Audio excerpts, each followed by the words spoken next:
نبدأ بسم الله. دي محاضرة مجانية هتبقى في Introduction to Finite Element. مبدئيا كده أنا اسمي أحمد ناجي. السنة دي بكالوريوس يعني هندسة حلوان. تمام، قسم إنتاج وتصميم ميكانيكي. طيب، أنا عندي حاجة صغيرة كده اسمها ميكا تيوب جروب. ميكا تيوب هسيب لكم اللينكات بتاعتنا في آخر السلايد. انا يعني خبرة 3 سنين، انا شغال من اولى ميكانيكا. اشتغلت في مصانع قبل كده وحاليا شغال في مصنع يعني. كل شغلي كان في مجال التصميم، ميكانيكال ديزاين انجينير، وكان في التصميم عموما يعني في الكاد والفانايت. وبعد كده حبيت مجال الفانايت اليمنت فدوست فيه شوية.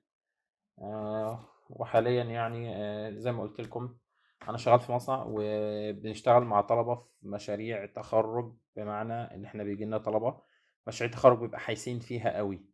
بيبقى في ناس، في نوعية من الطلبة كده بتحوس في مشاريع التخرج، اللي هو مش عارف يبدأ منين ويروح فين والحتة دي ما درسهاش وكده. فاحنا بنعمل للطلبة زي كورسز، ميني كورسز كده في مشاريع التخرج بتاعتهم، بتساعدهم ان هم يفهموا شغل التخرج صح. طبعا في مجال الديزاين، في مجال الميكانيكال ديزاين، عشان وبرضه هم ينفذوا بفكرهم هم. تمام، في ناس بتبقى حابة ان هي تاخد الفاينل بروجكت، وفي ناس بتبقى حابة انها تاخد الموضوع في شكل محاضرات وتفهمه. ايا يكن. بس وبنعمل كورسات. حاليا عندنا كورسات على يوديمي عندنا كام كورس على يوديمي برضه، لو جه الوقت ممكن نبقى نتكلم عنهم. بس وحاليا بنعمل تراك في الفانايت اليمنت، لان المجال ده ما في كليات اصلا ما بيدرس فيها المجال ده، مجال الفانايت اليمنت. وحتى لو بيدرس فهو بيدرس فروم سكراتش، يعني احنا ما عندناش حاجه في الكليه درست في الموضوع ده بشكل عملي. كليتي انا بشكل خاص يعني حلوان. وفي كليات تانية بتدرسه بس بيحوسوا فيه، ما فيش حد درسه ان ديتيلز قوي. بس فيعني المحاضره ديت هتبقى مثابه حجر اساس ليك في الفانايت اليمنت، تفهمك الجوانب العامه وكل الكلام ده. اللي فاتح المايك اقفله يا جماعه عشان ما تشاورش على زمان. بس دي فكره عامه عني، واللي حابب يستفيد عني هسيب لكم اللينكات في اخر السلايد. يعني ممكن تبقى تاخدوا لفه في الصفحات بتاعتنا بس. طيب. دايما دي اول سلايد انا بحطها في اي محاضره بديها يعني. لازم تبقى بروفيشنال ميكانيكال ديزاين لو انت حابب تاخد تراك الديزاين عموما. ما تبقاش رسام، لان بيقابلنا مشاكل كتير في الشغل. الناس اللي هي بتستخدم برامج الكاد سوليد وورك بيبقوا رسامين، وعادة بيبقوا ناس غير خريجين هندسة. لا، اتعامل مع نفسك او مع المجال اللي انت حابب تدخله ان هو ده مجالك واكل عيشك وكل الكلام ده، عشان هو ده اللي هتكمل فيه يعني. تمام، فحاول تبقى بروفيشنال في الحاجة اللي انت بتعملها. يعني it takes time، بياخد وقت عبال ما بتوصل للمرحلة وتقنع نفسك بالكلام ده، خصوصا لو انت تعاملت مع السوق بدري فبتلاقي مهزلة يعني في مصر عموما يعني. بس ف احنا هنبدأ المحاضرة بتاعتنا. ده الاوتلاين بتاع المحاضرة. هناخد الديزاين بروسيس والفانايت اليمنت ورود ماب عشان تعمل الفانايت اليمنت والاناليسيس تايب. اول حاجة في الديزاين بروسيس، احنا قصتنا كلها في الديزاين بروسيس في الميكانيكال ديزاين ان احنا عايزين نعمل منتج. فاحنا بنبدأ اصلا قبل ما نعمل المنتج بنفكر ان احنا عندنا مشكلة عايزين نحلها او نفع عايزين نحصل عليه. بمعنى انا اول ما الموبايلات التاتش دي طلعت كانت مشكلتها في السكرينه بتاعتها. السكرينه او الشاشه بتاعتها كانت كل ما الموبايل بيتكسر، فبدأوا يفكروا في حل عملي اللي هو السكرينه. يعني معظمنا سننا كده حضر الموبايل النوكيا، الموبايل ابو زراير ابو كشافات يعني. فالمهم كلنا اول ما بنبقى عملنا ابجريد للموبايل التاتش ده، فكان ايه مشكلتنا في الشاشه، فبداوا يعملوا سكرين من بلاستيك، بعد كده يعملوها في ازاز، بعد كده بتبقى في حاجات من بعض الماتيريال الخاصه دلوقتي ما بتتكسرش خالص. تمام، لكل هذه الحاجات يعني الكفرز بانواعها بكل القصه ديت. فقصه الديزاين بروسس او قصه بتخلق ان انا عندي منتج عايز اعمله بتبدا بحاجه اسمها البروبلم ديفينيشن. عندي مشكله عايز احلها، او عندي نفع عايز احصل عليه، نفع في حاجه معينه عايز احصل عليه. كل حاجه التصميم في اي حاجه بيبدا بفكره. اللابتوب اللي انت بتشوفني او الكمبيوتر او الموبايل، القلم، اي حاجه بتبدا بفكره، بمشكله او نفع انت عايز تحصل عليه. التاني حاجه الكونسبشوال ديزاين، بتبدا تحدد فرع العلم الدومينانت او الرئيسي اللي هيخش معاك في تصميم هذا الشيء. المهندس المدني اللي هيصمم بيت ده بيتبع فرع من علوم التصميم غير الفرع اللي بيتبعه الميكانيكال ديزاين انجينير، غير الفرع اللي بيتبعه المهندس المعماري، غير الفرع اللي بيعتمده مهندس مثلا الاتصالات لو هيعمل بي سي بي برينتد سيركت بورد. ودايما اساتذتنا علمونا كليه الهندسه هي بتخرج ديزاينرز، بتخرج مصممين في مجالات كتير بقى. عندك الهندسه المدنيه والاتصالات والعماره والكمبيوتر وكل القصص والاقسام ديت، فهي في الاول في الاخر هي بتخرج مصممين. تمام. فدي سايكل بتاعت الديزاين بروسيس عموما.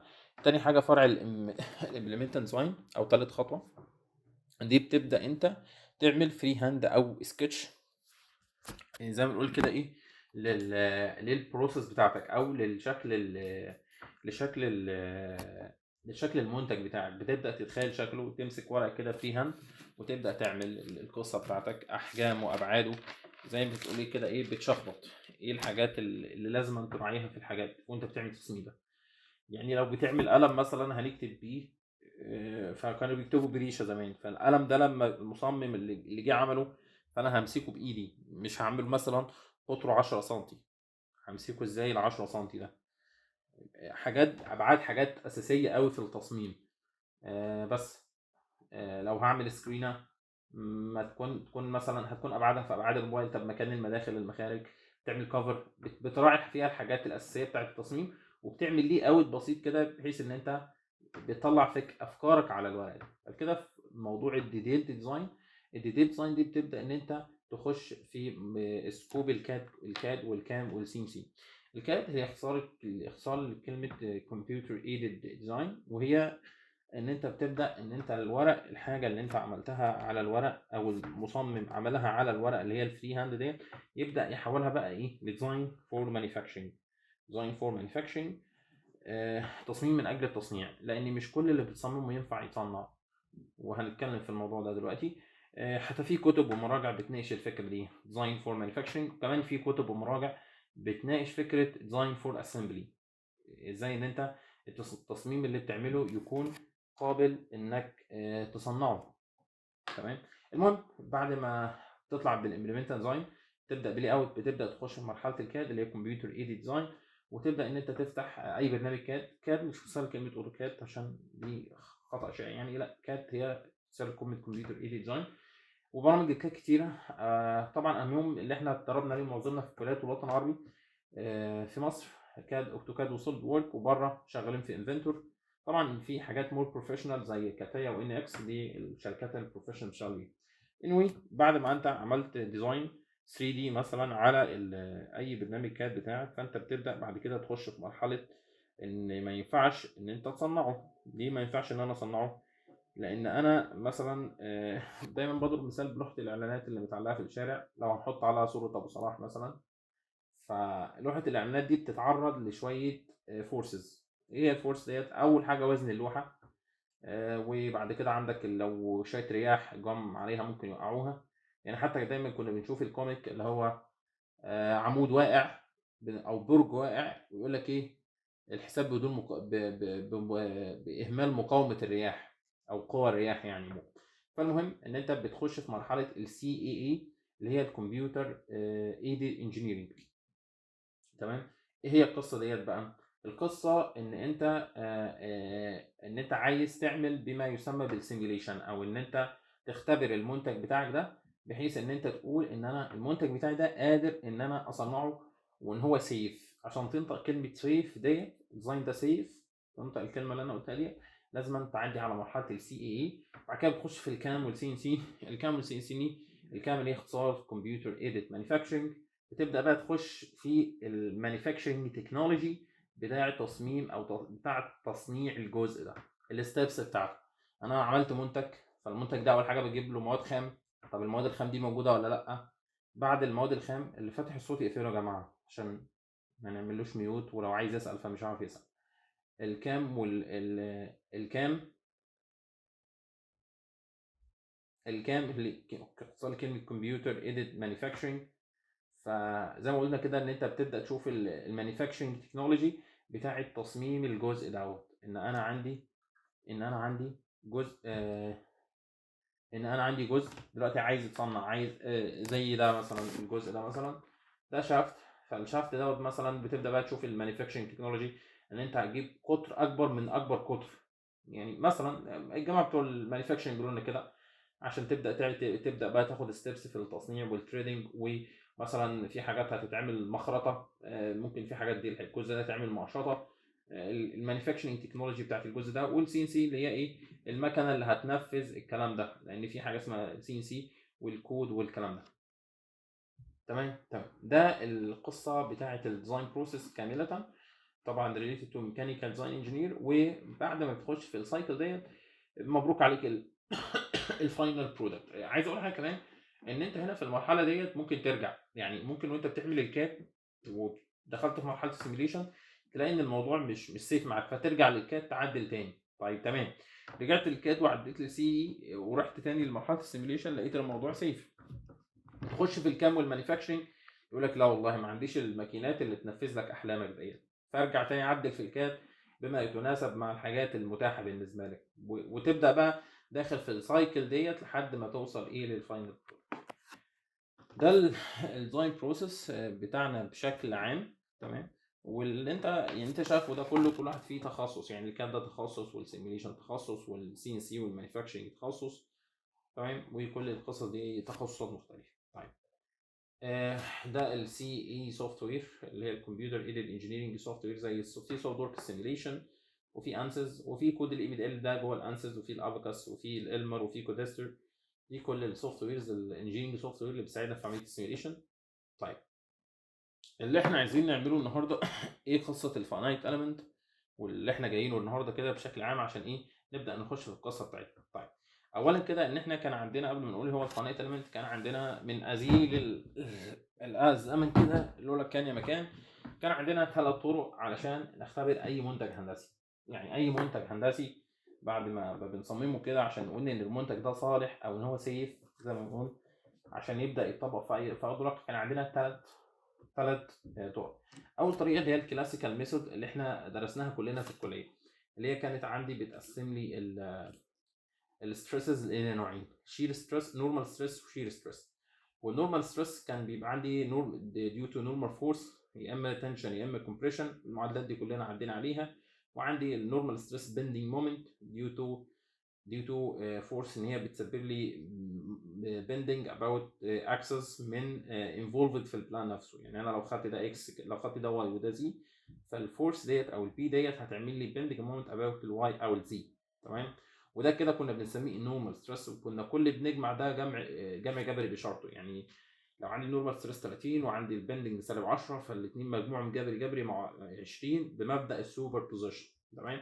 وكان عندي النوع الثاني اللي هو الشير ستريس، كان عندي نوعين برضو ديو تو شير فورس وديو تو تورشن. الشير كان هنا الفرق بينه وبين ده ان ده القوه بيربنديكولار على الكروس سكشن، عموديه زاويه 90، لكن ديت كانت بتبقى زي ما بنقول كده تماس او موازيه للكروس سكشنز. تمام. كنا هنا بنسميها التاو اللي هي الفورس عليه. التورك هنا التورك الفرق بينه وبين بين البندنج مومنت حاجه بسيطه قوي، ان احنا قلنا احنا هنا ان انا عندي الفورس او البي، قلت انا جمله كده في وسط الكلام ان هي بتعمل لك بندنج مومنت اباوت اكس انفولفد في البلان نفسه. يعني انت فرضه معاك في البلان يا اما واي يا اما زي، لو عملت لك بندنج. نعم. إن عندي كنا بنقدر نجمع الاثنين دول جمع جبري، والبعض دول نجمعهم مع بعض جمع جبري، بس ما كناش نقدر نجمع النورمال والشير مع بعض لان ده بيحصل في بلين وده في بلين تاني. دي حاجه. الحاجه الثانيه خطا شائع بقى، بان ايه الفرق بين التورك والبندنج مومنت. البندنج مومنت بيعمل لي بندنج اباوت اكس انفولفد في البلان نفسه، يعني الفورس اللي هنا دي هتعمل لي بندنج مومنت اباوت الواي يا اما الزي على حسب اتجاهها طبعا. تمام.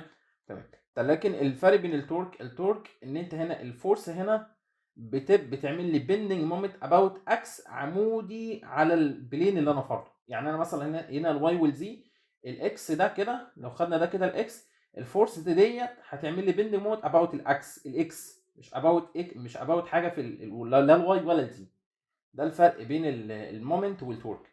زي هنا كده فبتسبب لي تورك ان الجسم بيحصل له تويستد، زي هنا كده بالظبط ان انت لو خدت هنا كده ده الواي وده الزي، هتلاحظ هنا ان التي او البي اللي بتاثر على الجسم في الاتجاه ده، فبتعمل لك بين مومنت اباوت اكس عمودي على البلين اللي انت فاضيه. تمام. ده الفرق بين التورك والمومنت. طيب عندنا بقى الطريقه ديت بدات تتطور. الطريقه اللي هي بتاعت الكلاسيكال ميثود، خد بالك بقى من ترابط الاحداث عشان مهم. الطريقه بتاعت الكلاسيكال ميثود ديت بدات تتطور شويه. بقى عندنا شيت اكسل نقدر نحسب عليه الموضوع بتاعتنا حسبه بسيطه جدا، وهي المعادلات ما اتغيرتش. وبقى عندنا السوفت وير، عندنا حاجه ديزاين اكسلريتور في الانفنتور بقى يوفر علينا ايه الحسابات دي كلها. تمام. تمام، ولكن المعادلات هي يعني انا لو جيت هنا في شيت اكسل حطيت ال والاتش زي هنا كده، ومن ال والاتش حسبت الاريا، وحطيت الاف وجيت قلت له الاسترس هنا بيساوي فورس على الاريا زي هنا في المعادله ما باين كده. هي طريقه اتطورت، بس انا ممكن بالشيت الاكسل ده اتبرمج بطريقه معينه ان انا اقدر احل مليون قيمه. تمام تمام. ونفس الكلام على ايه ديزاين اكسلريتور. عندنا حاجه ثانيه الاكسبيرمنتال ميثود. الاكسبيرمنتال ميثود اللي هي طريقه الايه الديستركتيف تيست اللي كلنا خدناها في الكليه، زي التنشن تيست والامباكت تيست والقصه دي كلها. بس الطريقه دي مكلفه جدا، دي رقم واحد. رقم ثلاثة، صعوبه اجراء الاختبارات دي صعبه. صعبه ليه؟ لان انت اللي خد الاختبارات دي في الكليه هتلاقي ان انت بتدور على عينه ستاندرز وكل الكلام ده. رقم واحد. رقم اثنين، كل تيست من دول بيقيس ديزاين بارامتر واحد. يعني مثلا ده بيقيس التافنس اللي هو الامباكت تيست. ده مثلا بتطلع منه الستريس سترين كيرف، وتقدر تطلع منه السيجما ييلد واليانج مودولس. فانت كل تيست من دول بتقيس ديزاين بارامتر. طب ماذا عن باقي الديزاين بارامترز؟ فانت بتقدر تعمل اكتر من تيست. دي حاجه. الحاجه الثانيه ان هي ديستركتيف، بتدمر العينه. واللي دخل برضه في القصه دي هتقول لك ايه، عشان الدقه خد اكتر من عينه وكسر. يعني قصه كبيره قوي. تمام. ومكلفه، بس هي مهمه وداخله معانا في طرق تانية. اللي واخد الكورسات بتاعتنا هيفهم القصه دي كلها كويس. تمام تمام. دي حاجه. الحاجه الثانيه بعد كده اللي هي ظهر اللي هي الطريقه الثالثه بقى اللي هي النيوميريكال ميثود. طريق تاني جديد بحاجه جديده تاني خالص اسمها الفانايت اليمنت اناليسيس، او الفانايت اليمنت ميثود، او النيوميريكال ميثود. النيوميريكال ميثود يندرج تحتيها كل الطرق دي: الفانايت اليمنت والباوندري اليمنت والفانايت فوليوم والفانايت ديفرنس ميثود. على راسهم الفانايت اليمنت. تمام. الطرق الثانيه دي مستخدمه وشغاله عادي لو حابين ان انتوا ايه تسرشوا عليه. طيب ليه احنا اتجهنا للطريقه النيوميريكال؟ يعني ليه ما انا شغالين، ما دول كانوا شغالين مثلا وشغالين بيهم من قديم الازل. الطريقه ديت اهم ميزه فيها انا بشوفها، يعني اهم ميزه انا بشوفها من خلال الشغل، ان الكلاسيكال ميثودز والطريقه اللي هي بتاعت الاختبارات دي الاكسبيرمنتال كانت بتشتغل على اونلي ايزوتروبيك ماتيريال. يعني ايه زي الكلام هنا كده؟ اونلي ايزوتروبيك ماتيريال، الماتيريالز بتاع الفايبر بتاعت الماتيريال واحده. يعني انا مثلا لو عندي عينه، مثلا عينه واخده الشكل ده مثلا، وجيت شديتها هنا من الاكس كده في اكس، وجيت مثلا مره هنا شديتها هنا كده، وشديتها مثلا هنا بزاويه مايله وهنا بزاويه مايله. المفروض لا. يعني ايه ايزوتروبيك؟ ايزوتروبيك يعني الفايبر بتاعتها في جميع الاتجاهات واحده. يعني لو شديتها من اف اكس هيديك نتيجه، وفي اف واي هيديك نفس النتيجه. تمام. الفايبر بتاعتها في جميع الاتجاهات واحده. دي ديت ايه الكلاسيكال ميثودز. لكن انا بقى عندي حاجات تانية مختلفه. بقى عندي حاجه اسمها كومبوزيتس. والكومبوزيتس ماتيريال اللي درسها برضه هيعرف ان انا بقدر في الفايبرز وترتيب الفايبرز واتجاهها بحصل على قيم مختلفه للستريسز او الاجهادات بتاعت الفورس في مستويات معينه انا ببقى محتاجها. يعني انا مثلا الماتيريال بتاعتي مثلا في اتجاه معين ببقى محتاج ان هي تبقى قويه في اتجاه عن الاتجاه التاني. الكلاسيكال ميثودز مش هتنفعني في الحسابات هنا. ليه؟ لان الكلاسيكال ميثودز بتتعامل مع الايزوتروبيك ماتيريال بس. بقى في عندي تاني حاجه اسمها انيزوتروبيك ماتيريال، وفي عندي حاجه اسمها اورثوتروبيك ماتيريال، وعندي حاجه مديول تاني في الانسز كده مختص بنسميه الانسز اي سي بي. الانسys اي سي بي ده متخصص ان هو يعمل موديلنج لموضوع الكومبوزيتس واللايرز واتجاه الفايبرز والكلام ده. والكومبوزيتس في كل حاجه في حياتك دلوقتي، يعني 80% من الماتيريال بتاعت الطياره هي كومبوزيتس. العربيات بقى فيها داخل الموضوع فيها بشكل جامد. اللابتوب كل حاجه بقت الكومبوزيت فيها داخله بشكل جامد. ليه؟ لان انا عندي ماتيريال، والماتيريالز ديت انا بخلطها مع بعض بطريقه ونسب معينه في اتجاه فايبرز معينه، فبحصل عليها بخصائص انا محتاجها جدا، غير ان انا بيبقى عندي ماتيريال بخصائص واحده. تمام. فالميزه في النيوميريكال اللي انا بشوفها دي في ميزه كتير طبعا. الميزه الكبيره اللي انا بشوفها ان انت خلاص بقى عندك unlimited number of material. تقدر ان انت الماتيريال بتاعتك دي حط لايرز اعمل. وابسط مثال على الكومبوزيت دي هي الخرسانه الكونكريت. ان انا عندي الخرسانه ديت اللي هي بتتكون من رمل واسمنت وزلط بتستحمل الكومبريشن. فانا عايز حاجه تستحمل التنشن مع الخرسانه، فحطينا الحساخ حديد، فكده انا عملت كومبوزيت ماتيريال، استفدت من الحديد والخرسانه والاسمنت والزلط وكل الكلام ده. ما عنديش ماتيريال تقدر تستحمل اللي بتستحمل الخرسانه المسلحه بالشكل العام، ان انا عندي حاجه، عملت حاجه بتستحمل تنشن وكومبريشن. تمام، دي الفكره او المين جول بتاعت النيوميريكال، الحاجات بتاعت النيوميريكال ميثودز. تمام. عندي حاجه تاني بعد كده، ايه بقى قصه الفانايت اليمنت او قصه النيوميريكال تكنيك. قصه فانايت اليمنت بتكنيك جديد خالص. قال لك ان انا لو استطعت ان انا اجيب اي شكل هندسي، اي شكل مهما كان معقد، مهما كان هو ايه، واستطعت ان انا اقسمه الى مجموعه من الاليمنتس والنود، واتعامل مع كل اليمنت ونود على حده. تمام، واكون الديفرنشال ايكويشنز بتاعه كل اليمنت على حده، وارجع الاليمنتس اللي انا قسمتها ديت للشكل الهندسي الثاني اللي انا قسمت منه، فخلاص اقدر ان انا احل الموضوع بشكل اكزاكت. طيب انت بقى دلوقتي عندك كده، انا دايما بقول ان انت عشان تفهم اي حاجه حط اسئله. احنا قلنا ان احنا لو جبنا اي شكل هندسي واستطعنا ان احنا نقسمه. طيب كلمه نقسمه ديت، ركز بقى في المفهوم عشان ده المفهوم الاعمق بتاع الفاينايت اليمنت. تمام، مش هتلاقي حد، صعب تلاقي حد شرحه بالمفهوم ده. الفاينايت اليمنت ان انت هتجيب اي شكل هندسي عندك وتبدا تقسمه الى مجموعه من الاليمنت. نقسمه ديت فيها سؤالين. السؤال الاول الاحجام. نقسم باحجام عامله ازاي؟ يعني الحجم بتاعك، ان انا لو اديتك بلوك كده وجيت قلت لك، اديتك مطرقه او شاكوش وقلت لك قسم، هتقول لي عايزه فتافيت صغيره ولا احجامه عامله ازاي؟ ده رقم واحد. رقم اتنين، السؤال التاني اللي هتقول لي شكل الاحجام ديت. يعني انا ممكن اجيب اقسمه مستطيلات، مربعات، بتبقى الشكل عامل اشبه بلعبه الليجو، في اشكال مختلفه. طب اقسم بانهي اشكال؟ السؤال التاني. السؤال الثالث ان انت قلت هنقسم، وبعد ما نقسم هنجمع عشان نرجع للشكل الاساسي. الكلمه دي فيها حاجه، ان انا عندي لوكال سيستم اللي على الشمال ده مثلا، هنقول مثلا ان هو لوكال سيستم، وعندي سؤال تاني اللي هو جلوبال سيستم. الفكره في ايه؟ ان هو بعد ما يقسم هياخد كل اليمنت على حده ويطبق عليه معادله، المعادله اللي تحكم سريان هذا النوع من الاناليسيس. يعني عندي انواع اناليسيس كتير. يعني انا بطبق الاستاتيك اناليسيس، هياخد الاليمنت واحد من اللي انت قسمته ده ويطبق عليه المعادله كامله اللي هي ايه؟ الاف بيساوي ايه؟ الكي في الاكس. لو انا بتكلم عن الاستاتيك اناليسيس، على كل معادله من دول، على كل اليمنت من دول هيطبق نوع اناليسيس. فانت متخيل ان هو بيحل المساله كام مره؟ فدي دقه الفاينانت. تمام. طيب ايه القصه بعد ما اللوكال والسيستم، وان انا باخد، انت قلت لي دلوقتي ان احنا بنقسم وهنجاوب على كل الاسئله اللي انا طرحتها دلوقتي، دي حاجه. الحاجه الثانيه، ازاي البرنامج بياخد الاليمنت الواحد وبيطبق عليه، وفي نفس الوقت بيجمع الماتريكس دي ازاي؟ ان انا بقى عندي مجموعه من الاليمنت دلوقتي متلخبطه في بعض، وعندي مجموعه من الحلول مختلفه، فازاي البرنامج بيجمعهم بقى مع بعض في شكل ماتريسيز في الاخر ويديني الفاينل انسر. دي القصه، دي المفهوم العميق. المحاضره دي معموله عشان تفهم بس، حتى لو طلعت ان انت عارف ومتعمق في موضوع الفاينل يبقى انت كده تمام جدا. طيب ده التعريف. طيب تمام. القصه بقى في ايه؟ ان احنا قلنا عشان تفهم حاجه فاحنا هنحط اسئله. القصه في الاول ان احنا قلنا قصه التقسيم هنقسم كتير ولا قليل؟ ليه؟ لان انت كل ما بتقسم بشكل صغير العدد بيكتر. مفهوم طبيعي جدا. انا قلت لك هات حاجه قسم بشكل صغير، طبعا العدد بتاعها يكتر، والعكس صحيح. تمام. فانا مثلا لو اديتك شكل بارابوليك زي الشكل ده كده، وقلت لك معاك اليمنت واحد، الاليمنت ده شكله لو جيت قلت لك مثلا معاك شكل البارابوليك ده ومعاك اليمنت واحد مثلا مستطيل، عشان تبدا توصل للشكل ده، فانت تقريبا هتحط لي الشكل الاول ده.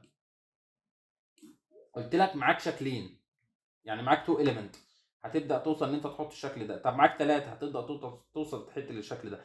فالفكره في ايه؟ ان انا كل ما ازود عدد الاليمنت كل ما اوصل للفاينل انسر صح، او اوصل للفاينل شيب صح، اوصل للاكزاكت سوليوشن بشكل صح. ده الخط الاكزاكت اللي انا عايز اوصله اهو. ده الفاينل، ده اول ما اديتك عنصر واحد، ده لو ما اديتك عنصرين، ده اول ما اديتك 3 عناصر. فالفكره ان انا كل ما ازود عدد الاليمنت ببدا اوصل للاكزاكت شيب بشكل صح، لان انا عندي في الفاينل اليمنت بتبقى اشكال معقده او كومبليكيتد اللي انا بعمل لها تصميم. تمام. فكل ما بقسم بشكل بقسم باحجام قليله اكتر، او بزود عدد الاليمنت. ازاي؟ اقلل حجمها، فانا اقدر اوصل للاكزاكت شيب بشكل. ده مثال تاني اهو. تمام.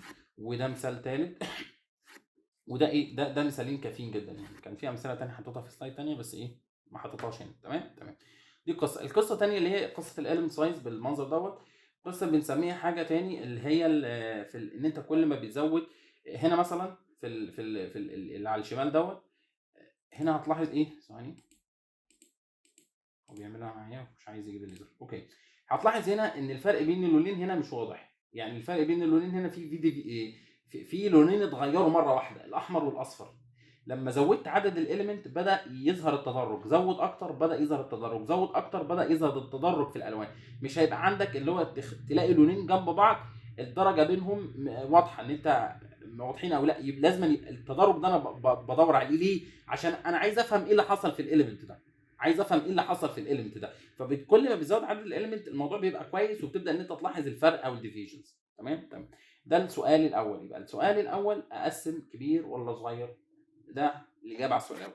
السؤال الثاني موضوع الاليمنت سايز، للاسف انا مش حاطه. اوكي، السؤال الثاني موضوع الاليمنت سايز. الاليمنت سايز انا عندي في الاليمنت سايز حاجه اسمها ال1 دي وحاجه اسمها ال2 دي وحاجه اسمها ال3 دي. ال1 دي اليمنت ده بنتعامل مع التراسز. يعني ايه التراسز؟ حاجه بتشيل لود في اتجاه واحد زي كانه سبرينج. تمام. ال2 دي بتعامل بيه مع الشيل اليمنت. ده شيل اليمنت. شيل اليمنت ايه؟ حاجه مالها السيكنس بتاعها ثابت. ده بيتعامل على اي شيت ميتال عموما بيتعامل كانه 2 دي اليمنت. ال 3 دي بقى بنتعامل ال 3 دي اليمنت ده بيبقى حاجه في البالك ماتيريال، والواسط بالبالك ماتيريال اي حاجه معموله من الكاستنج او الفورجن. تمام. يبقى احنا كده جاوبنا على سؤالين، الاليمنت سايز والنوع الاليمنت نوعين. يبقى عندي 1 دي اليمنت، 2 دي اليمنت، 3 دي اليمنت. ال1 دي حاجه بتشيل لود في اتجاه واحد، لو عندي حاجه بتشيل لود في اتجاه واحد زي سبرينج اعملها موديلنج على انها سبرينج. ال2 دي اليمنت حاجه شيل اليمنت بالشكل دوت، السكنس بتاعها ثابت فانا بتعامل مع الشيل اليمنت.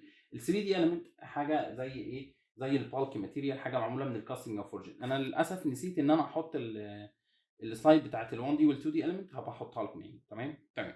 طيب انا كده بقى عندي نظره عامه. النظره العامه ان انا دلوقتي عرفت الفاينايت اليمنت ان هو بيقسم، وان انا لازم اقسم صغير علشان ان انا اقدر احصل على الشكل بتاعي بشكل ادق. وعرفت ان انا امتى استخدم ال1 دي اليمنت لو عندي حاجه اقدر اعملها موديلنج على اساس انها 1 دي بتشيل لود في اتجاه واحد زي السبرينج بتشيل يا اما تنشن يا اما كومبريشن. ولو عندي شيت ميتال او اي حاجه شيت السكنس بتاعها ثابت فانا هستخدم شيل اليمنت.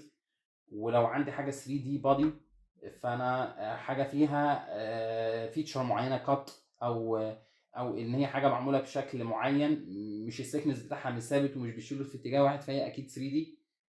طيب ده كلام حلو. الكلام الثاني بقى اللي هتحتاج تفهمه ازاي تفهم البرنامج بتاعك او فاينل ايلمنت كود ان ده 1 دي او 2 دي او 3 دي. الكلام ده انت محتاج تفهمه عشان تبدا بقى تشتغل. دي نقطه. النقطه الثانيه ان انت ازاي تتعامل مع اي فاينل ايلمنت كود او اي كاد موديل جاي من اي سوفت وير تاني زي السوليد وورك مثلا. انت مش احنا دايما في البرامج عموما كمهندسين احنا بنروح لاحسن برنامج بيعمل احسن حاجه. فانت هتلاقي الناس بتستخدم في الكاد السوليد وورك. طب عايز يعمل فاينل ايلمنت دايما بيستخدم انسيز. فازاي الانسيز يستقبل الكاد من السوليد وورك وازاي ان انت اصلا تهيئه، لان ما في الانسيز في مجموعه اوامر مختلفه والسوليد وورك في مجموعه اوامر مختلفه. ازاي تستقبل وازاي تفهم انسيز اصلا ان ده 1 دي او 2 دي او 3 دي. ازاي تعمل اصلا عمليه الميشنج الديسكريتايزيشنز دي كده وتقسمها بشكل صح. يعني دي اصلا ده حاجه بنسميها تراينجل او بنسميها كواد او تترا هيدرونز. مش ده مش صح اصلا. يعني في حاجه بقى في الميشنج اللي بشرحنا في الكورس الميشنج وباع كبير قوي في التقسيم. قصه الميشنج دي بيتاخد فيها كورس لوحده. تمام. بس احنا هنا بنقول الموضوع بشكل عام عشان نفهم الفكره العامه. تمام. دي جاوبنا على سؤالين. السؤال الثالث بقى المهم بقى اللي احنا جايين نجاوب عليه بقى في المحاضره ديت، ازاي بقى البرنامج بيتعامل مع الميشنج مع قصه الماتريسيز. ان القصه في الاول في الاخر هترسي على ان الموضوع ماتريكس والبرنامج بيحل الماتريكس. بس ده اللي احنا عايزين نفهمه. دي مساله معانا، هي المساله دي كلنا خدناها في الكليه. بيبقى عندي زي كده كانتليفر، والكانتليفر ده بيبقى فيكس سبورت من جنب وبيبقى بيتشد من جنب هنا تاني بفورس. المساله دي كلنا خدناها، والفورس بيساوي والستريس بيساوي فورس على الاريا والقصه دي. المساله ديت لو انت هتحلها اكسبيرمنتال هتحلها كده. لكن الفاينايت انت بتتعامل معاها ازاي؟ الانسز الباك جراوند بتتعامل معاها ازاي؟ الكودنج بتاع الفاينايت ده اللي هنعمله. الكودنج بقى بتاعت الفاينايت اليمنت انت بتعمل حاجه اسمها موديلنج. اول حاجه البرنامج بيتعامل موديلنج. موديلنج ده ازاي؟ ده حاجه بنسميها ايه؟ نوع الاناليسيس ستاتيك اناليسيس. دي رقم واحد. ليه؟ لان الجسم وصل للبالانس تحت تاثير القوه. دي رقم واحد. رقم اثنين موديلنج. ده 1 دي ولا 2 دي ولا 3 دي؟ لا، حاجه هسميها 1 دي اليمنت. لان بتشيل لود في اتجاه واحد، يا اما تنشن يا اما كومبريشن. فموديلنج يعني ايه؟ فانا بدات اعمل موديلنج للمساله ديت عنها سبرينج بتشيل لود في اتجاه واحد، يا اما تنشن يا اما كومبريشن، مفيش اكتر من كده. 1 دي element، 1 دي element عندنا 1 دي element بيتكون ايه؟ من كام نود؟ 2 نود، ادي جي 1 جي 2، ده 2 نود اهو، ده 1 دي element بيتكون من 2 نود. طبعا في الميشنج في الكورسز بنتكلم بشكل تفصيلي اكتر، يعني بنتكلم يعني، ولو حد عنده سؤال انا عنيا ليكم، قاعد معاكم يعني، تمام. فانا عندي ال 1 دي، يبقى عندي ال 1 دي element، حددت نوع الاليمنت 1 دي، 1 دي اعمل له موديلنج كانه سبرينج، يبقى عندي السبرينج 1 دي ليه 2 نود، ادي جي 1 وادي جي 2. طيب لما اثر عليه بالفورس، طبعا ان انا لما بشد هنا بالفورس هنا بيطلع هنا رياكشنز، بيبقى المفروض هنا في رياكشن، فالرياكشن هنا عملوا هنا بي 1 بي وبي، تمام. فانا عندي بي وبي نتج عنه ايه؟ ديسبيسمنت يو 1 ويو 2، تمام. نتيجه هنا ايه؟ الفورس اللي بتشد في الناحيه دي والفورس اللي بتشد الناحيه دي، حصل ديفليكشن للسبرينج ده. فالمعادله ازاي بتقول لك الكلام ده اللي انا ايه بشرحه، ان هو 1 دي وبيتكون من 2 نود، وكل نود عندها 1 ديجري اوف فريدم، يعني دي 1 ديجري اوف فريدم، 1 ديجري اوف فريدم، تمام، لان ده 1 دي، تمام.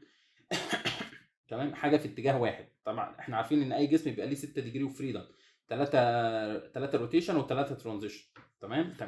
المهم بقى ان انا عندي في الاف اكس 1، الاف اكس 1 عندي المعادله بيساوي ايه اصلا؟ الفورس بيساوي الكي في الاكس، تمام. فانا عندي هنا عندي النود الاولانيه اللي هي النود الاولانيه اللي هي اكس 1، عندي الفورس بيساوي الكي في يو 2 ناقص يو 1، تمام. وعندي عند الاكس 2 عندي بيساوي ايه؟ كي يو 2 ناقص يو 1، تمام. اللي هي عند انا طبقت المعادلات عند الجي 1 وجي 2، تمام. بقى عندي هنا الفورس بيساوي الكي في الاكس، وعندي هنا الفورس بيساوي الكي في الاكس. طيب الكي الستفنس ثابته، لكن الاكس الديسبيسمنت هنا بيساوي كام؟ يو 1 ناقص يو 2، وهنا يو 2 ناقص يو 1، تمام. انا معادلاته بطبقها نفس الكلام، نفس الفكره هنا كده بالظبط، تمام. عندي الاف عند نود واحد، وعندي الاف عند نود 2. اصبحت ان انا هنا ايه؟ دولت اقدر اجمعهم في ماتريكس. المعادلتين دولت كده رياضيا اقدر اجمعهم في ماتريكس عشان احلهم. طب عشان احل دولت ما ينفعش دول كله يبقوا انون، بيبقى عندي هنا اف 1 معلومه، طبعا الرياكشن انا مش عارفه، دي رقم واحد. رقم اثنين عندي الديفليكشن، عندي الستيفنس بتاعه، الستيفنس معلومه، حاجه معلومه ليه؟ لان انت بتجيبها من معلومه الماتيريال، تمام، معلومه الماتيريال والاريا. وعندك الديسبيسمنت انت بتحسبها، فهو بيبدا يضرب الاثنين دول في بعض ويطلع ماتريس طبعا، ويباك سبستيوشن عشان يحسب الانترنال فورسز والرياكشنز. البرنامج بيوصل للمعادله دي نهائيا، وبيتعامل مع كل المسائل بنفس الطريقه اللي انا بقول لك عليها دي. بس احنا ليه بنستخدم البرنامج؟ لان انا مش كل المسائل عندي 1 دي رقم واحد، انا عندي مسائل بتبقى في ال 2 دي وال 3 دي element، فبيبقى عندك هنا 6 ديجري اوف فريدم، ويبقى عندك هنا 6 ديجري اوف فريدم، فالماتريكس دي بتبقى 6 في 6، دي رقم واحد. رقم اثنين بيبقى ما عنديش element واحد انا بطبق لك المعادله على element واحد عشان نفهم القصه مع بعض، لكن في مسائل مثلا بتبقى 2000 و3000 element. فشوف بقى قصه اللوكال والجلوبال سيستم، ده لوكال سيستم بمساله واحده، لكن لو جلوبال سيستم هيبقى فيه element تاني بمعادلات تانيه، يبدا بقى يحل كل المعادلات دي مع بعض عشان يجيب لك فاينل انسر. احنا مشكلتنا ان احنا ك هيومن ايفورت ان احنا نقدر نحسب مصفوفه 3 في 3، 4 في 4، 5 في 5، نوع 7 في 7 بشويه نيميريكال تكنيك، اكتر من كده هنقعد فيهم 3 4 ايام ومش هنوصل لنتيجه. لكن البرنامج ما عندوش مشكله، انه الكمبيوتر ما عندوش مشكله يحل مصفوفه ان شاء الله مليون في اليوم، ما عندوش مشكله يحل مصفوفه مليون في اليوم، بس انت تديله المعلومات اللي تكون المصفوفه بشكل صح. دي الفكره، ان البرنامج مش عارف الفورس، مش هيقدر يحسب الاستفنس طول ما انت مش بيديله معلومات غلط، تمام. مش هيقدر يقول لك ان ده 1 دي ولا 2 دي ولا 3 دي، مش هيقول لك ازاي تسيميليت هنا لو فيكس سبورت ولا هو مش فيكس سبورت بشكل صح. البرنامج مش هيساعدك في كل القصص دي، تمام. طيب البرنامج بيحل المعادلات ديت، فالمعادلات ديت هي اللي بتديها للبرنامج، ان انت بتقول له الباوندري كونديشن، وبتقول له الماتيريال عشان يقدر يحسب الستيفنس، وتدي له الكات فايل عشان يبدا يكمل المعلومات ويحل الماتريكس ديت. طيب تمام. عندنا حاجه ثانيه عايزين نتكلم فيها. طبعا ده الانسس، ده معلومه الماتيريال، وده الكات فايل، وده الباوندري كونديشن اللي انت بتقول لهم في الثلاث معلومات دولت، اللي هو عشان يبدا يكون المصفوفه دي ويبدا يحل لك ويدي لك ايه نتائج. طيب عندنا طبعا الاناليسيز انواع جرى العرف ان هم مقسمينها لاثنين، سوليد وفلوينت. يعني في احمال السوليد اللي هي السوليد ميكانكس، وفي فلوينت. طبعا انا مش بفهم في الفلوينت لان انا مش باور، فلوينت هم اللي بيفهموا في باور والقصه دي. عندي معلومات عامه، بس المعلومات دي ما اقدرش اطلع شركه لان هي مش متخصص قوي فيها، تمام. ده فلوينت. في السوليد ميكانكس طبعا ده تخصصي انا، في عندك الاستاتيك اناليسيز والدايناميك والاكسبليسيت والاوبتمايزيشنز وكل القصه دي، دولت انواع السوليد ميكانكس. وفي بقى مصطلح، ده المصطلح اللي احنا ده الشكل بقى اللي اي فنادق المسور بيحلم انه يشوفه. ليه؟ لان هو مش اي ديزاين في الريل لايف متوقع عليه سوليد بس، مش متوقع عليه ستاتيك ستراكشر بس، لا ده متوقع عليه موديل اناليسيز، وفي عندك هارمونيك ريسبونس، وازاي بقى تحسب الاستريسز نتيجه الاحمال اللي جايه ستاتيك ونتيجه الاحمال اللي جايه دايناميك، لان اثناء ما الجزء شغال ستاتيك شغال دايناميك برضه. يعني هو بياخد بدماغه باليمين وبالشمال زي ما بقول. يعني لو عندك بليت متثبت عليها موتور، فالموتور ده حمل الموتور نفسه على البليت ده ستاتيك، لكن الموتور وهو شغال وبيعمل فايبريشن ده دايناميك. الاثنين شغالين مع بعض بالتوازي، ولازم ان الاستريسز اللي جايه نتيجه الاستاتيك تتجمع على الدايناميك وتشوف هو سيف ولا لا. لان انت ممكن البليت تستحمل الموتور كوزن، لكن الموتور يشتغل ويعمل فايبريشن على البليت ممكن ما يستحملش. تمام. نفس الكلام الدايناميك الاكسبليسيت اللي هي الاكسبليسيت والاوبتمايزيشن. القصه دي عايزه محاضره، يعني هي للاسف هي كل حاجه عايزه محاضره. يعني من اول بقى ايه الميشنج ده احنا بنشرحه بالتفصيل على ديزاين مودلر وبرنامج الميشنج في الانسز والمسائل دي طبعا بنشرحها، والقصص بتاعه الماتيريال موديلنج ده اصلا برضو بيتاخد في كورس، والميشنج كورس والجيومتري وديزاين مودلر، فكل حاجه فيها ان ديتيلز قوي. طيب اخر حاجه هنبدا بقى نقولها، نبتدي نقولها ان انت عندك جايد لاين عشان تبدا تتعلم الفاينايت اليمنت. اول حاجه ان انت في حاجه هنا عايزين نقولها، اول حاجه المين رول في تعلم الفاينايت اليمنت. الفاينايت اليمنت ان انت دايما بقول حاجه هو مور ذان ليرنينج هاو تو يوز سوفت وير. اللي بشوفه في السوق واللي بشوفه بين الطلبه عايز يخش على الانسز او السوليد ورك سيميليشن ويبدا يشوف الايكونز دي بتعمل ايه ودي بتعمل ايه وبتعمل ايه، لكن هو مش فاهم بيبان بيعمل ايه، مش فاهم يعني ايه 1 دي و2 دي و3 دي، مش فاهم يعني ايه ميشنج وتقسيمه الميشنج ونوع الاليمنت وتاثير نوع الاليمنت على وقت الحل وقصه كبيره. فهو ان انت مش لازم تبدا تتعلم ان انت ازاي تستخدم سوفت وير، دي ثالث او رابع خطوه. لازم تبدا ان انت تبدا تتعلم الاساسيات الاساسيه والمفاهيم الاساسيه بتاعت الفاينل، وللاسف دي محتاجه وقت، it takes time. بس فانت ما تركزش على السوفت وير، ركز ان انت تتعلم الاساسيات الاول. يعني ازاي مثلا لما تحل مساله بايدك، دي حاجه برضه ناخدها، ازاي لما تحل مساله بايدك وتطلع نتيجه مثلا، ازاي تعرف تحاكي المساله دي على الانسز او السودو سيميوليشن وتطلع نفس النتيجه، ما طلعش نتيجه مختلفه. يعني لان دي ما ده ايزوتروبيك وده ايزوتروبيك زي ما قلنا، فازاي بقى ان انت تحاكي الموضوع ده ويطلع نفس الرقم هنا زي نفس الرقم هنا، دي قصه برضه. المهم ان انت اكبر من انك تتعلم سوفت وير، وان البيجنرز دايما بيركزوا دايما على حاجه جرافيكال وبيركزوا على الموديلنج اكتر والسوليد ورك اكتر. لا، ركز على الاساسيات والثيري، الكلام ده مهم. تمام. وازاي ان انت اصلا الانسز او اي فاينانت اليمنت كود هو عامل زي بلاك بوكس، لازم تفهم اللي بيحصل على البرنامج ايه، عشان ساعات البرنامج بيدي ايرورز، ازاي تحل الايرورز ديت، ازاي تتعامل مع البوند كونديشن بشكل صحيح، الفيس الفورس على بوينت غير على فيس غير على الايدج، ازاي تحاكي الكلام ده كله. طبعا احنا عندنا هنا جايد لاينز. الجايد لاينز اول حاجه لازم تبدا ب educational background زي ما قلنا. تاني حاجه اللي انت بتركز على الثيوري في الفاينايت element، ما تبداش بالسوفت وير زي ما قلنا. اللي انت عندك بعد كده understand البيهيفير اوف ميكانيكال بيهيفير، تبدا تفهم الميكانيكال بيهيفير بتاعه المساله بتاعتك. اي مساله او اي نظام بتعمله بيبقى ليه بعد هندسي. حاول تفهم الفورسز، اتجاه الفورسز، القوه هتعمل ايه، الميكانيكال بيهيفير بتاع السيستم بتاعك. فكر الاول، ما تروحش تفتح سوفت وير وتجري عليه. انا فاهم طبيعه دماغ الطلبه لان انا طالب لسه، فانا فاهم ومريت ده بدري، فانا بقول لك لا يعني فكر الاول، ما تديش فاهم، اكيد انت فاهم. دايما حاول تفهم كل شيء بعمق، ده الحاجه اللي هتميزك. غوص في طبيعه الاشياء وان ديتيلز، دايما خش ان ديتيلز، ما تطفش الورده وتطلع تجري. افهم كل شيء بعمق. مش مهم انك مثلا تاخد البولت كونكشن ده، يعني مثلا لو جوينت معينه عايزه مسامير هتربطها بمسامير، تاخد كام مسمار والسايز بتاع المسمار ايه والجريد بتاعه ايه ونوعه ايه ومش عارف ايه، خش في تفاصيل، حاول تفهم الحاجه بعمق. بعد كده تبدا بقى تفتح السوفت وير وتبدا بقى بحاجات خفيفه، ان انت تبدا ازاي تبقى عندك حسبه ورقه وقلم وتبدا تعملها محاكاه بشكل صحيح.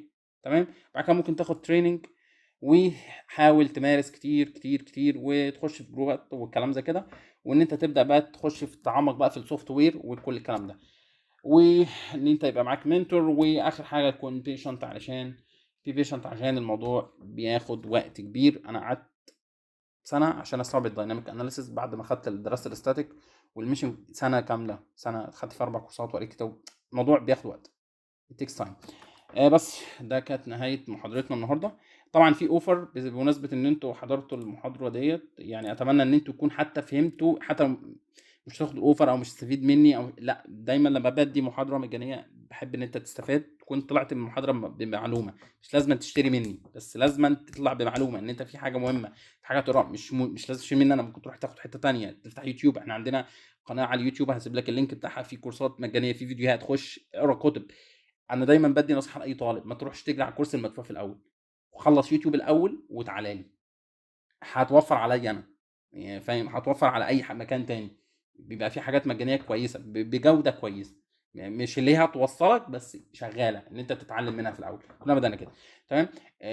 لو انت عايز الاوفر ده طبعا هتكلمني على الواتساب واقول لك التفاصيل كلها. حاجه التراك بتاعنا بيتكون من كورسين. لو انت دوست على كلمه جيت اوفر هيوديك على التراك، هيوديك على الشرح الفيديو اللي بنشرح فيه الكونتنت بتاع الكورس بتاعنا. ودي الاكونتس بيج بتاعتنا، يعني ايه لو تتابعونا. بنشر في حاجات على اليوتيوب، في كورس كامل على اليوتيوب للفاينانت اليمنت، ده كورس للبيجنرز، يعني لو انت عايز تفهم الاساسيات وبس. لو حابب تتابعنا على لينكد ان او حاجه وتسالنا عن اي حاجه انا تحت امرك يعني. انا معاكم لاي اسئله لو حد عنده اي سؤال. لو حد عنده سؤال انا معاكم.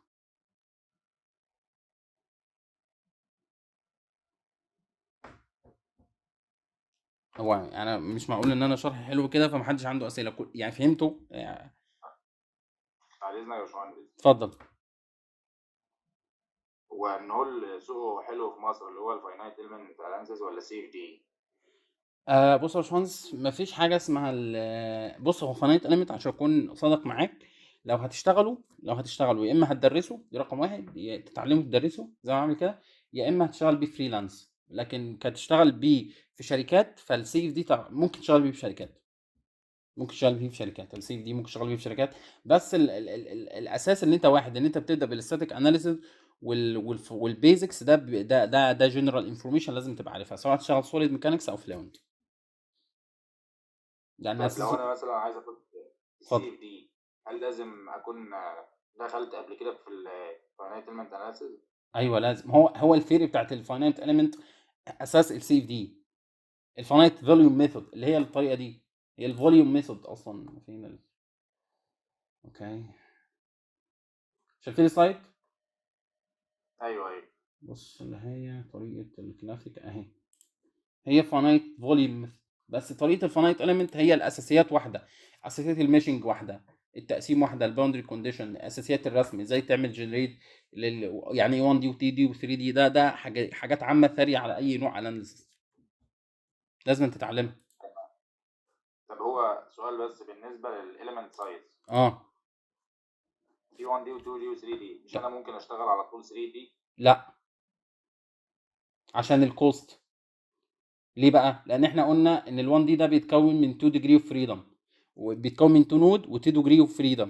لكن ال 2 دي element بقى عندك 4 degree of freedom. ال 3 دي element بقى عندك 6 degree of freedom، وكل degree of freedom بيبقى لها معادله. فالمعادلات بتكتر، في حجم الماتريس بيكبر، فالبرنامج بياخد وقت اكتر عشان يحلها. فما ينفعش مساله 1 دي وتحلها 2 دي، هتاخد وقت اكبر وهتديك نتيجه، ممكن تديك نفس النتيجه على فكره، بس هتاخد وقت اكبر. وال 3 دي لو هي 2 دي وينفع وحلتها انت 3 دي، هتاخد وقت اكبر في الحل. فاحنا دايما موضوع الكونست بتاعت الحل ده مهم جدا بالنسبه لنا. طب بالوقت بيكون مثلا في حدود كام مثلا ما يعني؟ فيش حاجه اسمها في حدود كام، في مساله في الفلونت بتاخد 8 ايام، فانت بالنسبه لك ان انت مثلا بتوفر 20 او 30% من وقت الحل، ده بالنسبه لك بيبقى اعجاز، بيبقى اصلا بالنسبه لك تحدي في بعض المسائل اللي بتقابلنا. الموضوع مش 10 دقايق ربع ساعه. تمام. الف شكر يا باشمهندس. شكرا لله. معلش معلش يا باشمهندس، بس اتفضل. كنت عايز اسال على مجال السيرفس. السيرفس بالنسبه، يعني مثلا ايه دنيته في مصر، هل في والله مصر انا حاجه مش فيه؟ متخصص، انا ما شغلتش سيرفس خالص، فانا مش هقدر افيدك في النقطه دي. ممكن تشتغل حد في تشتغل سيرفس قوي، او الاستنباط بتاعتها او اي حاجه يعني. فانا المجال السيرفس ما اشتغلش فيه للاسف. انا كل شغلي في الديزاين والماكينات وخطوط الانتاج. طب معلش بس هو ازاي مثلا، يعني دلوقتي احنا بناخد ديزاين في الكلية بمسائل الكلية، وفي نفس الوقت بناخد التول سواء كان سوليد او انفنتور وانسى، ازاي يعني في نفس الوقت يعني الينك بين الاثنين وفي نفس الوقت اعوض فجوة السوق؟ عشان هو ده بقى اللي بنشرحه في الكورسات، ان انت ازاي بتعمل ديزاين، والديزاين ده بتحسب حساباته وترسمه على السوليد، ومن السوليد تتاكد ان هو على الانسز، تتاكد ان هو تمام على الانسز. الموضوع ده ما يجيش بين يوم وليله وبين محاضره وبين كورس. الموضوع ده محتاج مجهود منك انت شخصيا في الاول، وانك تعزم كده انك ربنا يوفقك وان انت تعمل. الباشمهندس اللي عامل ريس هاند، اتفضل سؤالك. اتمنى اكون جاوبت على سؤالك يا باشمهندس قبل ما اقفل معاك. دلوقتي يا باشمهندس، ازاي اقدر اعرف ان المش اللي انا عامله مناسب للديزاين او مناسب اللي هو في طريقه بنسميها الكونفرجن. الكونفرجن ديت بتعتمد على طريقه في النيوميريكال تكنيك اسمها نيوتن رافسون. ان انت تبدا تعمل كونفرجن، ان انت مثلا لو عندك مثلا موديل معين مقسمه ل 1000 اليمنت، فبتقسمه ل 1200 اليمنت مثلا، وتشوف النتيجه النتيجه ايه. يعني مثلا في الاول مثلا طلع الاسترس عندي 100 ميجا باسكال على 100 اليمنت مثلا. لما عملته 1200 اليمنت طلع النتيجه مثلا 1050. لما عملته 1300 اليمنت طلعت النتيجه 1052. بيبقى في علاقه كده معينه، ان انت كل ما بتزود عدد الاليمنت كل ما توصل لنتيجه ادق، بس عند قيمه معينه النتيجه دي بتثبت. يعني فاهمني؟ بالظبط نيوميريكال اوكي تمام. فاهمني؟ بتبدا ان انت بتشتغل تراي اند ايرور، وفي طريقه في البرنامج احنا بندرسها اسمها طريقه الكونفرجن، ممكن تسرش عليها. تمام ماشي، بعد اذنك يا باشمهندس، اتفضل. اللي هو في السوليد والانسز، يعني انا دخلت مثلا هنا وهنا الجزء الاستاتيك في السوليد اللي هو البيئه بتاعت البرنامج بتبقى اسهل من الانسز. ما هو عشان البرنامج الانسز هو فانايت اليمنت، وكل حاجه في الانسز هي تيلورد على الفانايت، متفصله على الفانايت اليمنت. انا لما في بدايتي من 3 سنين لما جيت اتعلم السوليد كان عبيط خالص، فما رضيتش يعني، تجنبته، بحس ان هو عبيط. طب والشغل هنا النتائج بتختلف من هنا لهنا ولا؟ بيئه عمل الانسز اقوى، فالسوليد وورك ممكن يعمل لك على حاجه على تشيك سريع بصراحه. فانا ما جربتش اشتغل سوليد كتير، بس انا اللي هو دايما بروح لاحسن حاجه في احسن حته يعني. ده تفكيري دايما. هو ده متفصل على فنايت اليمنت، ومش متخصص كده. يعني انت مثلا مش هتروح تعمل ديزاين على الانسز وتروح تصنعه، لا، الانسز فيه برامج رسم، فيه ديزاين موديلر بترسم عليه. ايوه بس عمري ما اروح ارسم على ديزاين موديلر واسيب السوليد وورك. بالظبط. والعكس مش صحيح. يعني عمري مثلا ما هعمل سيميليشن على السوليد وورك واروح اصنع واتاكد من نتائجه، الا لو انت بتعمل حاجه اسمها فاليديشن، ودي قصه برضو بنشرحها. تمام فل. اللي عنده اي سؤال؟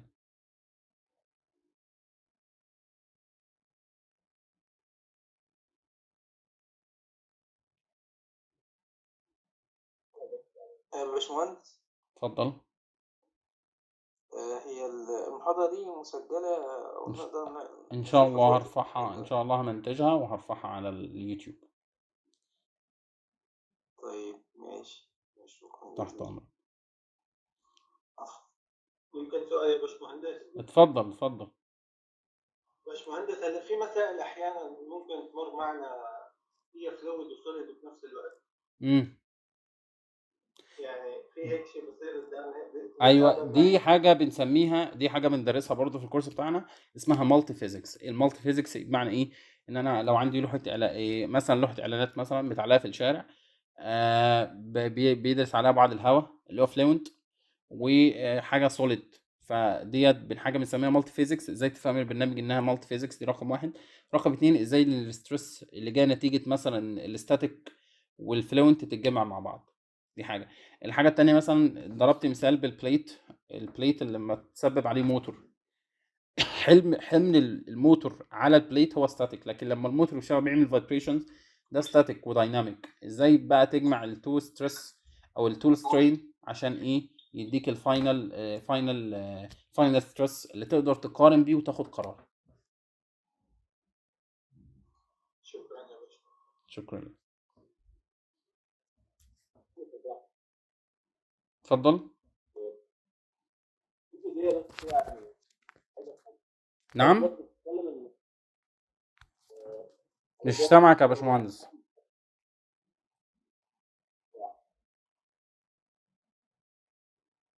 باشمهندس انا مش سامعك.